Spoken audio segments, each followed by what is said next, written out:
बिस्मिल्लाहिर्रहमानिर्रहीम। अस्सलाम वालेकुम। वालेकुम अस्सलाम। Our topic is elasticity। क्या टॉपिक है? इलास्टिसिटी। इलास्टिसिटी।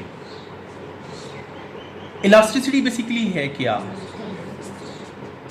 इट्स जी बोलें। चीज़ को खींचना जिसके अंदर लचक होना मतलब कि अच्छा, और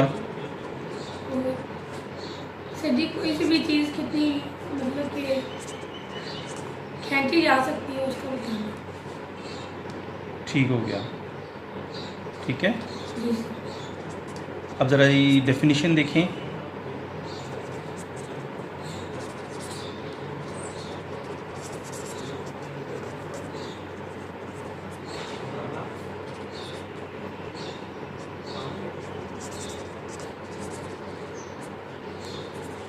ज़रा चेक करें। Elasticity is the property of a body. ये किसी भी बॉडी की क्या है? एक प्रॉपर्टी है। To restore its original size and shape, कि वो अपने ओरिजिनल साइज और शेप को क्या कर ले? रीस्टोर कर ले। पहले हम इस चीज़ को एक्सप्लेन करते हैं।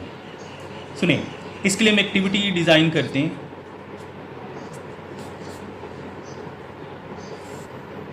I have two springs with equal spring constant, यानी इनका स्प्रिंग कांस्टेंट क्या है? इक्वल है, यानी दोनों की लूप्स की तादाद, दोनों की सख्ती एक जैसी है। जी सर। ठीक है। Yes. I am suspending a mass of 1 kg with a spring A and a mass of 2 kg with a spring B.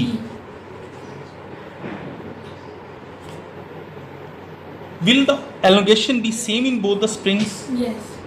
यानी क्या इन दोनों की जो लंबाई में इजाफा होगा वो सेम होगा? No sir. नहीं। ओके, यानी दोनों का एलोंगेशन सेम नहीं होगा। लेट्स सपोज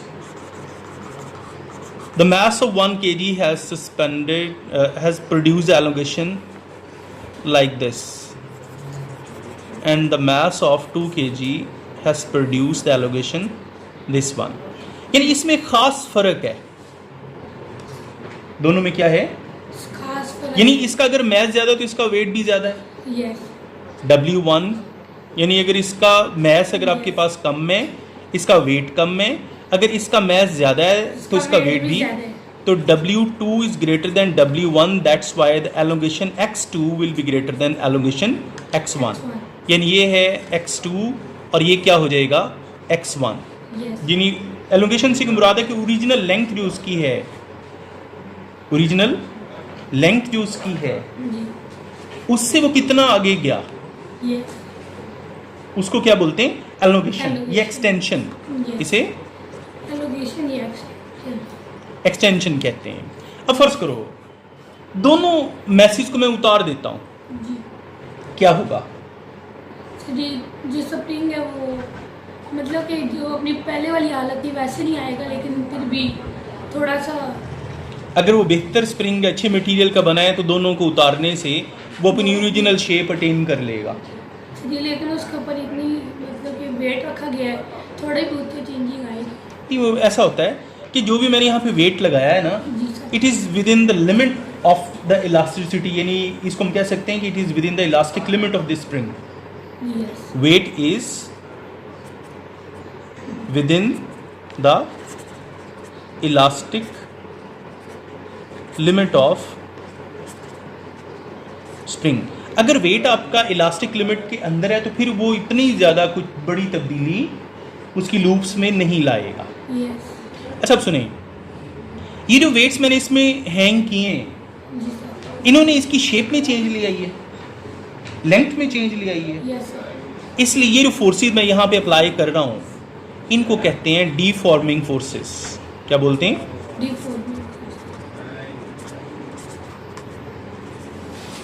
डीफॉर्मिंग फोर्स से मुराद यहाँ पे ये होती है कि जो उसकी शेप में तब्दीली ले आए, उसकी लेंथ में तब्दीली ले आए, उसके साइज में तब्दीली ले आए। लेकिन जैसे ही आपने ये डीफॉर्मिंग फोर्सेस सीज की, बंद की लगाना, उसने अपनी ओरिजिनल शेप को क्या कर लिया? बहाल कर लिया। यस। इसलिए अब इस डेफिनेशन को दोबारा पढ़ें। The property of a body to restore its original size and shape, यानी किसी भी बॉडी की वो प्रॉपर्टी जिसकी वजह से वो अपनी ओरिजिनल साइज और शेप को अटेन कर लेता है, as the deforming forces ceases to act, जब डीफॉर्मिंग फोर्सेस लगाना बंद की जाए। यस ओके, उसे हम क्या बोलते हैं? इलास्टिसिटी। इलास्टिसिटी, इलास्टिसिटी के लिए हमें देखना पड़ेगा ये कंडीशन कि जो आप वेट लगा रहे हैं, जो फोर्स लगा रहे हैं, वो उसकी इलास्टिक लिमिट के अंदर हो। अब फर्ज करो, मैं एक मिसाल देता हूँ कि अगर वेट आपका इलास्टिक लिमिट से ज़्यादा नहीं है, फोर्स आपका इलास्टिक लिमिट से ज़्यादा नहीं है, मेरे पास एक रॉड है, आयरन रॉड है, मैं इसको दोनों तरफ से फोर्स लगा रहा हूँ बेंड करने के लिए। अगर तो मैं थोड़ी सी फोर्स लगाऊं तो उसकी शेप ऐसी हो जाएगी, अगर ये लगाना बंद कर दूं तो ये दोबारा अपनी शेप अटेन कर लेगा। इसे कहते हैं रीस्टोर करना, बहाल कर ली उसने अपनी शेप। लेकिन अगर मेरी फोर्स बहुत ज़्यादा हो जाए, ठीक है, तो फिर ये अपनी फोर्स को मैंने बंद भी कर दिया लगाना, तो ये अपनी ओरिजिनल शेप को रिस्टोर नहीं कर सकता। इस डिफॉर्मेशन को कहेंगे परमानेंट डिफॉर्मेशन। क्या बोलेंगे? यानी वो डिफॉर्मेशन मुस्तकिल हो गया। क्यों? जो मैंने फोर्स लगाई, it is beyond the elastic limit of this rod. वो जो फोर्स है वो मेरी इलास्टिक लिमिट से इस रॉड के ज्यादा है, इस वजह से डिफॉर्मेशन क्या हो गया? परमानेंट। ओके, क्लियर हो गया elasticity? Iron is most elastic body. Iron क्या है? सबसे ज्यादा इलास्टिक बॉडी। अच्छा, इसलिए जो स्प्रिंग वगैरह है वो ज्यादातर किसके बने होते हैं? आयरन के। आगे हम आते हैं स्ट्रेस की तरफ।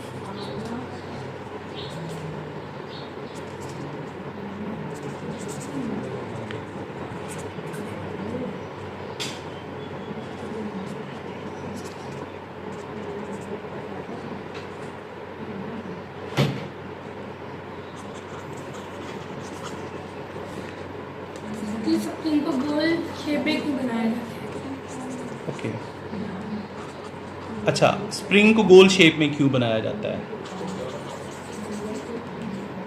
देखिए, जब आप किसी चीज़ को बिल्कुल राउंड शेप देते हैं ना, तो दोनों तरफ से जब फोर्स लगाएं या इधर से लगाएं, तो उस जो चूंकि गोला बना हुआ है, तमाम तरफ से इक्वल फोर्स उस पर लग रही होगी, लूप होगी, उसे हम क्या कहते हैं? लूप्स। जो लूप्स हैं वो फोर्स को इक्वली ट्रांसफर कर रही होती हैं। उनका कोई ऐसा बेंडिंग पॉइंट नहीं होता जहां पे वो ज़्यादा लगे। नहीं, फर्ज करें अगर स्प्रिंग होते इस तरह के बने हुए ऐसे, तो इसमें सबसे वीक एरिया ये है जहां पे इनका बेंड है। अगर आप इनकी तरफ से फोर्स लगाते हैं ना, तो यहाँ पे जो उनके मॉलिक्यूल्स की दरमियान जो अट्रैक्टिव फोर्स है पहले से वीक होती, बेंड दिए, क्योंकि बेंड दे दिया आपने, इस वजह से यहाँ से ब्रेक हो जाएंगे।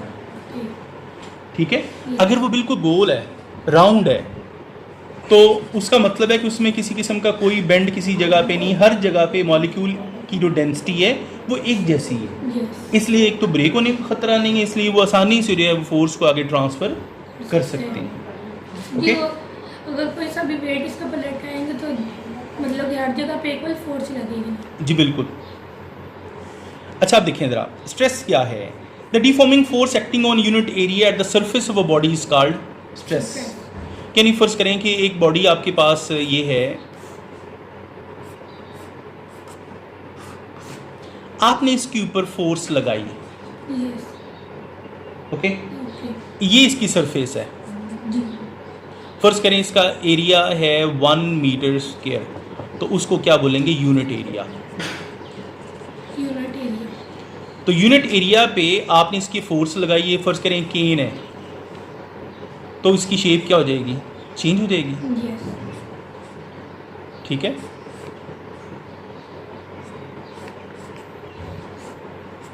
अच्छा, इस फोर्स ने, फर्ज करें आपने हैमर से ऊपर इसको मारा है, तो इसकी जो शेप क्या हो जाएगी? चेंज। ये जो शेप में चेंज आई है इसे कहते हैं डिफॉर्मेशन। क्योंकि इसकी शेप चेंज होगी और ये जो फोर्स आपने लगाई इस एरिए पे, इसे क्या नाम देंगे? स्ट्रेस। जितना ज़्यादा आप स्ट्रेस लगाएंगे उतनी ज़्यादा क्या लगेगी उसके?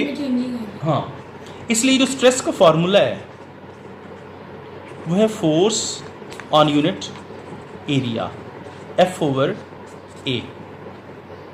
यानी स्ट्रेस और प्रेशर का फॉर्मूला सेम हो गया, जी सर। इसलिए इनका यूनिट भी क्या होगा? सेम होगा।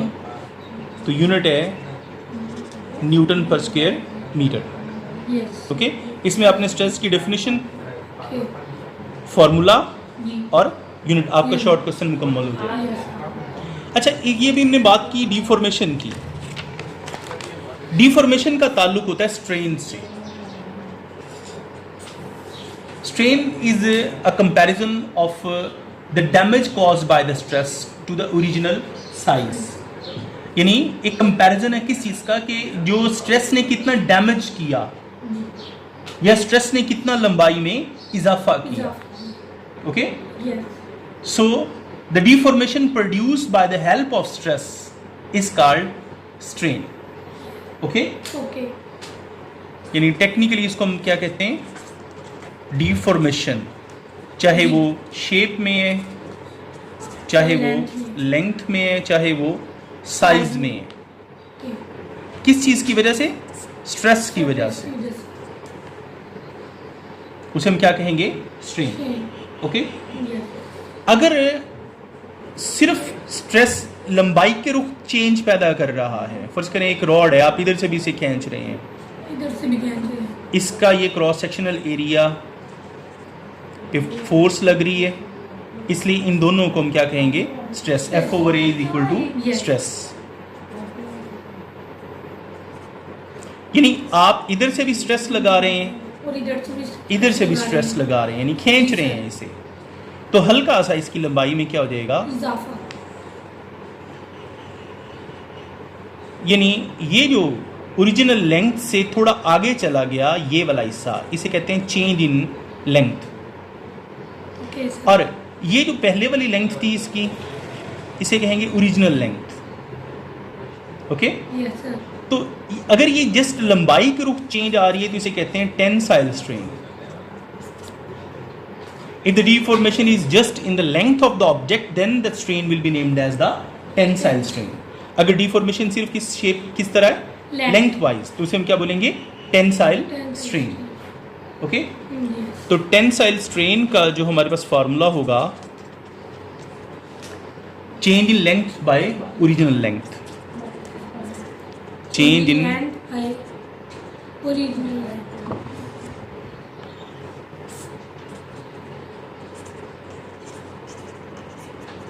ओके, सो टेंसाइल स्ट्रेन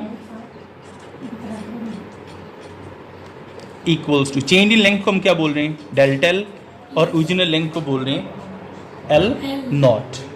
तो ये इसका बन गया फॉर्मूला। मुझे आप बताएं इसका यूनिट क्या होगा? जैसे ये तो फॉर्मूला हो गया, यूनिट क्या होगा इसका? यूनिट है ही नहीं। Well done. भला कैसे? ये भी तो लेंथ है, जी। उसका यूनिट मीटर है, ये भी लेंथ है, उसका यूनिट क्या है? Metre. And the metre will be cancelled, दोनों आपस में कैंसिल हो जाएंगे। तो इसका strain has no unit, because it is a comparison to the original length and the length after the application of stress. Yes. यानी ओरिजिनल लेंथ और वो लेंथ जो आपने स्ट्रेस के बाद मैयर की, उन दोनों का कंपैरिजन है। So comparison between two same quantities will have no unit. Yes. जैसे रेशियो होता है, ये भी तो रेशियो ही है ना, delta L ratio L naught जी। रेशियो है, तो रेशियो का हमें पता है कोई किसी किस्म का यूनिट नहीं है। नहीं था। Okay, okay. Any question? No sir. Okay, next time इंशाल्लाह हुक्स लॉ पढ़ेंगे। जी सर। ओके, थैंक यू, अल्लाह हाफिज़।